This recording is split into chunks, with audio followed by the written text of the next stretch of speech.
You're listening to 2024 in Review, a look back at some of the most compelling conversations and stories of the year from True Crime Today and the Hidden Killers podcast. Welcome to the podcast. If you'd like to listen to an ad-free version of this episode and all of our episodes, then search True Crime Today Premium Plus on Apple Podcasts and press subscribe. That's our premium channel where all of our ad-free and advanced episodes live, all in one place. True Crime Today Premium Plus. Search it on Apple Podcasts and press subscribe. Even try it for 3 days free. The evidence is gone, but the nightmare continues. Welcome to Hidden Killers with Tony Brueski, featuring former prosecutor and defense attorney Eric Faddis. We are finally seeing some movement in the case of Ellen Greenberg. Even the district attorney just today saying we will have more information very soon. First announcement in more than 2 years, actually, as more and more evidence continues to come to light in this case. There's been some questions now about discrepancies in the autopsy report, bruises, things like that were not even looked at. I mean, they didn't necessarily consider the, post-mortem stab wounds as well. So I guess why would you look at a bruise?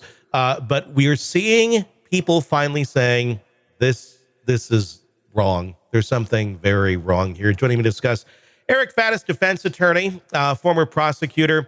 Let me ask you this. If you're the former fiance of Ellen Greenberg at this time, Sam Goldberg, and you're off living your life, and this has been all quiet for very, very long, a lot of people are starting to look at this and starting to put pieces together. Not saying he did it, but he hasn't said a lot, and that, I think, is the biggest question. He hasn't said a lot, and I think we need some answers. What would you be thinking at this point if you're Sam Goldberg?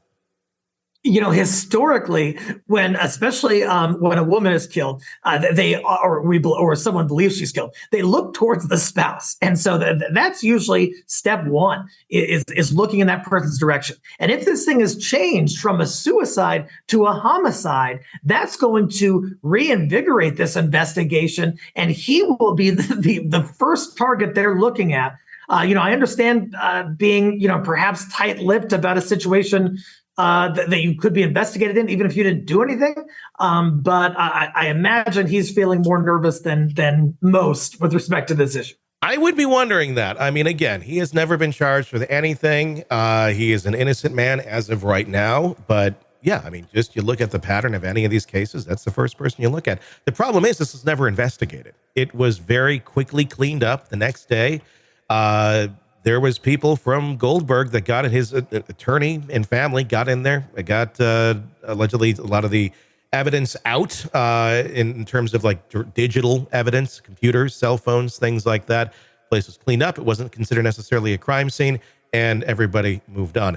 But we're hearing more testimony. Paramedics saying when they responded to the scene, coagulated blood. The fiance's behavior was a bit odd on that 911 call, which is the weirdest 911 call I've ever heard. But just a lot of facts here that actually have been documented, apparently. And we're hearing the people who were on the scene all saying this was a weird situation, but nothing was done about it. And then we go back to the medical examiner who changed the ruling. When we're trying to investigate that, can we bring all these people back in? Can we go question the medical examiner again? Why did you change this? Are some of these people just not touchable anymore at this point because they've moved on to other areas? Who are they all going to be looking at in this to try and get some of these questions answered? They're going to have to go back to as if this was day one when all this happened. And the problem is, yes, they'll want to interview the medical examiner, interview paramedics, interview people involved. But there could be a difficulty with that. The medical examiner might have moved to a different country. Some people might have died. These things become a really big problem when you have a cold case that isn't properly investigated in the beginning. And now we're trying to do it years and years later. Yeah, I mean, it is a bizarre case. Josh Shapiro was the AG at the time in Pennsylvania. Now we know he's, of course, been trying to run for higher office, and he's the governor at the moment in time. But he, of course, he was in the running possibly for a VP pick in this last election cycle. But his name is connected to this, and allegedly some sort of connection to the Goldberg family as well. It's just good for him just to shut up about all this, pretend it didn't ever happen and he had nothing to do with it, because this could kind of drag him into a case where he upheld that ruling, despite the 20 stab wounds and postmortem in the back and the head, saying, yeah, nothing wrong with this. Call me, a wide-eyed optimist, but I'd like to see them really take a stand in terms of what they believe in. When especially politicians, when they make a mistake in the past, we saw in these VP debates, they are so loath to even make any concessions about it. Whereas the American people, we want to hear someone say, hey, if you screwed up, explain it and try to rectify it. But I'm not overly confident that any politician, including him, would do that. I don't think anybody wants to have any of this on their fingers anymore, but it looks like we're going to see some investigative work done. Hopefully, of course, there's always room for roadblocks, as there always is in things like this, but the heat seems to be on right now in terms of where this is going, and maybe we will finally get some answers, so to speak. It's up in the air, but I do have a lot of questions, and it would be nice to find out what the hell was up with Sam Goldberg that night. More than just his story. There's a video out now. Apparently there's security footage. It's amazing once people start digging all the things that can come to light. And it's an unidentified individual in the building. Again, we don't know who it is. Could be Sam, could be somebody else. But again, doesn't necessarily mean that that is the murderer.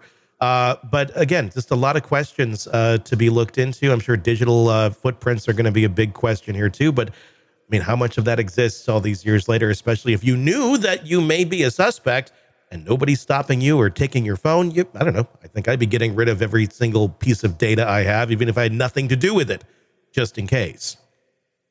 Oh, exactly. And Tony, digital historical recreation, trying to establish what happened digitally years ago isn't as easy as people think. And there's missing data, there's incompatibility with technology. And so for them to sort of recreate that, I think is going to be an uphill battle. Welcome to the podcast. If you'd like to listen to an ad-free version of this episode and all of our episodes, then search True Crime Today Premium Plus on Apple Podcasts and press subscribe. That's our premium channel where all of our ad-free and advanced episodes live, all in one place. True Crime Today Premium Plus. Search it on Apple Podcasts and press subscribe. Even try it for 3 days free. Let's be honest. Nothing kills the thrill of a good murder mystery like a commercial for laundry detergent. It's like someone slapping a closed sign on your favorite dive bar. But you're not here for that, are you? You're here for the good stuff. So ditch the ads and upgrade to True Crime Today Premium Plus on Apple Podcasts. With True Crime Today Premium Plus, you get your crime straight. No chaser. Commercial free with extended interviews and early access. It's like getting the bartender's special when the bar's already closed. Search for True Crime Today Premium Plus on Apple Podcasts. Subscribe and drink it all in.